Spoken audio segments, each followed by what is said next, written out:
that's opening up. And I just wanted to pay special tribute to the first two speakers, Mary and Ahmed from Syria and others who've spoken, because it's humbling to have people here in our meeting, here in our city, in our country, who've come here and gone through the experiences you have. You speak for so many people that you're in the room, not just on the TV screen, not just on YouTube and in the newspapers, and I think, you know, you're so welcome to be here, and I hope that we can, you know, I know obviously we're working with you as well, but I think it's just fantastic, and thank you so much for taking the time.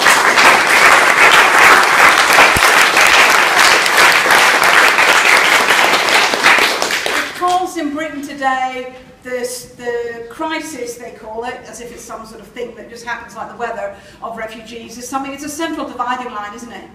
And actually, for us as socialists, it's not just about charity, it's about both solidarity, but also it's about it being a political act to support refugees and migrants. Now, I think the going to Calais thing, as somebody asked, do you need to be a member of the SWP? Not at all. Everybody. We want everybody who wants to give solidarity and charity and whatever, money, blankets, food, whatever people need, we want to be a part of doing that. But because also it is important for each of us in our workplaces and colleges and in our communities and in our families to fight for that, so that if there is somebody, and I think it's so interesting what you said about sometimes even people who've been through the experience themselves can end up, because they feel crushed by day-to-day life and there not being enough houses and not being enough school places, not being enough jobs, to thinking, to accepting some of the lies, that it's actually, the problem is all these immigrants coming here. If you'd all have a house, you'd all have a council house, if the immigrants didn't come. It's a complete lie, they're not building any council houses, they've sold them all off, and they're actually being run by private landlords. So, you know, even somebody to experience it doesn't automatically then feel that sense. So therefore it's up to us both to do the material solidarity we can, but also, as we're doing that, to fight, to say it's absolutely a point of principle why we as socialists should support people in these situations. And the fact that the ruling class uses racism to divide it, you see, it's true, most of them are racist. But some of them are quite happy to employ people from around the world if it's low wages and if they can make them, if they feel insecure and they're not going to be in a trade union, they're not going to organise. So actually the ruling class is pragmatic. When it suits them, they'll go around the world saying, come work in Britain because we need you, like happened in the 1950s. But when they no longer want people, they'll say, oh, you're not welcome here, you're not really British. You know, you have to go and sign a thing saying, do you know all about this British history and stuff, which most of us don't know anyway.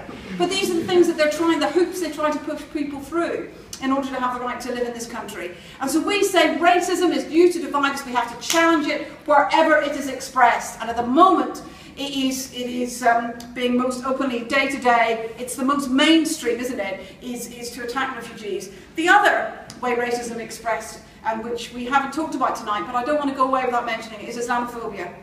Because to see that young kid in a school in London who talked about eco-terrorism, people who fight for the environment that was being talked about earlier, and they pulled him in with adults and people coming in from the police saying, does that mean you support ISIS?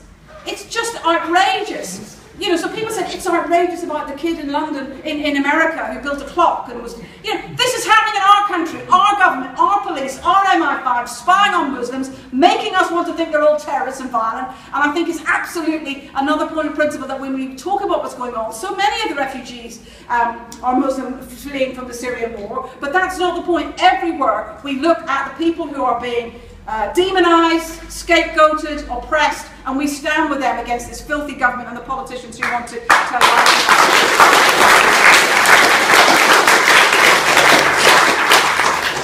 But then when somebody asks about the SWP, what sort of party are we? And I think it's brilliant to have the brothers and sisters from the Labour Party here who've campaigned for Corbyn. And, you know, boy, you must have been celebrating that night. And I think, but I just wanted to talk about, you know, what is the SWP? And it really shows you sometimes just sending emails out sometimes makes a difference.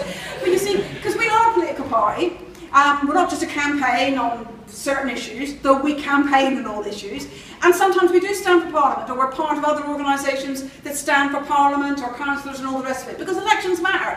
It's when people talk about politics and fight, and you know, I was gutted when the Tories won. I didn't think Ed Miliband was going to do much, but oh boy, I didn't want to have the Tories back in, because it makes every racist and right-wing horrible person in your workplace and in society, they felt more confident the next day, didn't they? You know, the fact that UKIP came third, every racist felt they could have a go at migrants. Actually, it makes a difference. But if I thought that that was the way to change the world, I'd be saying, vote me in. Forget Jeremy Corbyn, vote me in. I'm the SWP, Judith Orr for Prime Minister. I don't believe that. Honestly, I don't believe, we're not sitting here saying, vote for us, or organise around us, and we're going to change the world for you and bring socialism. Not at all. Our project is something different. It's about how all of us can fight for a different society. As ourselves, when I said in my meeting about it, it's about the self-emancipation of the working class. And that's what makes us different. We have our paper every week, Socialist Worker, and we bring it out to try to use it as an organiser, to bring together all the best militants and workers and activists and anti-racist campaigners, and to say, here's what we can do, because we fight in all those campaigns, but I'm not just an anti-racist fighter, I'm not just somebody who fights against the cuts and austerity, I'm a socialist. I think all those things are a product of capitalist society, and therefore if we're going to stop them once and for all, we have to go and change and break that society. And I think that, therefore, when it comes to, you know, people say, what's the relationship between the SWP and the Labour Party? Many of us vote for Labour when it's a good left candidate. Many of us work alongside, always, again, with Labour Party activists who are organising, as you are at the back, to go to Calais. Absolutely. We're on the same side against the right, against the Tories. But I think when we look about how do we want to change things, because I think you're absolutely right, what you said, Simon, about wanting to deselect rotten MPs and people who don't represent. Absolutely. But at the same time, it goes back to, again, is it enough in the end? Because, you know, we can't afford to wait 5 years. Even if all the candidates are brilliant, you know, and I want that to happen, but we can't afford to do nothing until then. You know, because actually, think what the Tories will get away with if we just wait and think, oh good, it'd be great to get a left Labour Prime Minister. And we can't afford to do that. And I think also the question of, you know, when I say the way forward is to put me or anybody else in this room into number 10, that actually time after time history has shown when even good people get into office, as was said, they're not in power. It happened to Harold Wilson.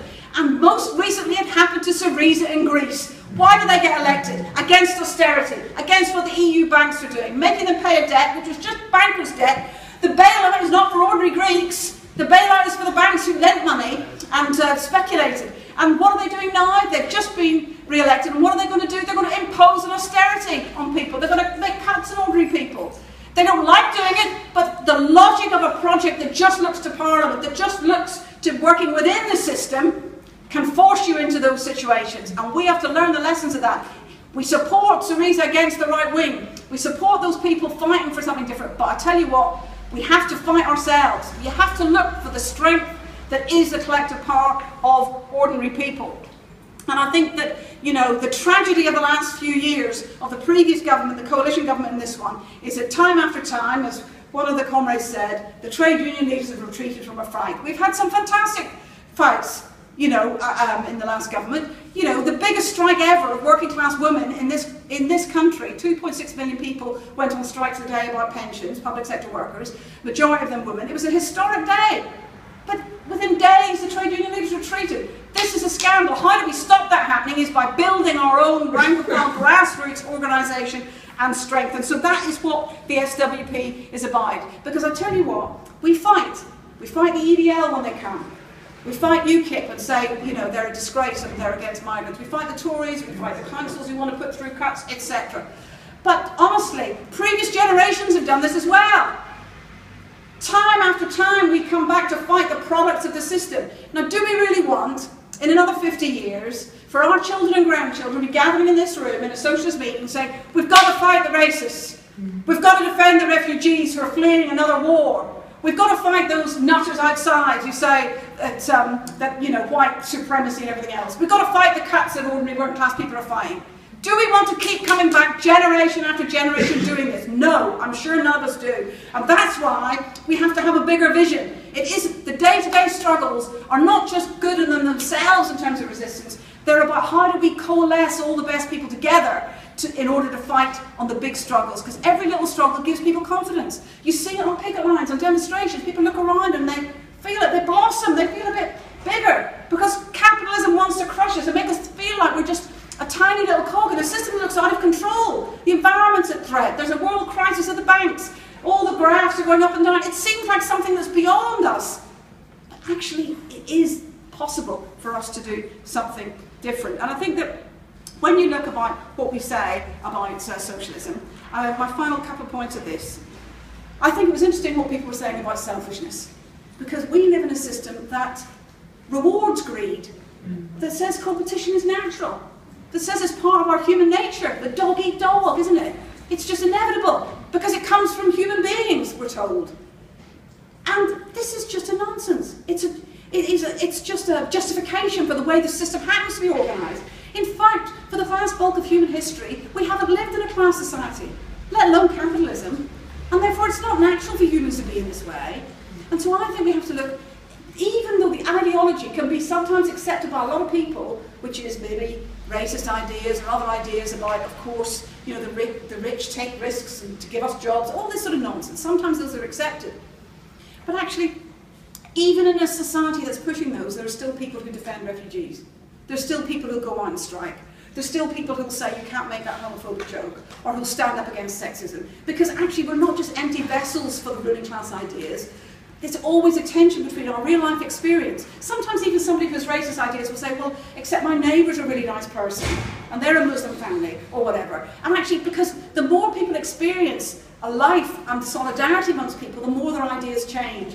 And the fact is, working class struggle, us working together as a class, that's the only social force, the working class, in which people are forced to unite and overcome divisions. There's an intrinsic drive for unity within the working class that means those ideas get challenged, and therefore the idea that we're not selfish, that we will fight for other people, even when we're told that this is, you know, stupid and naive and all the other things that we're told.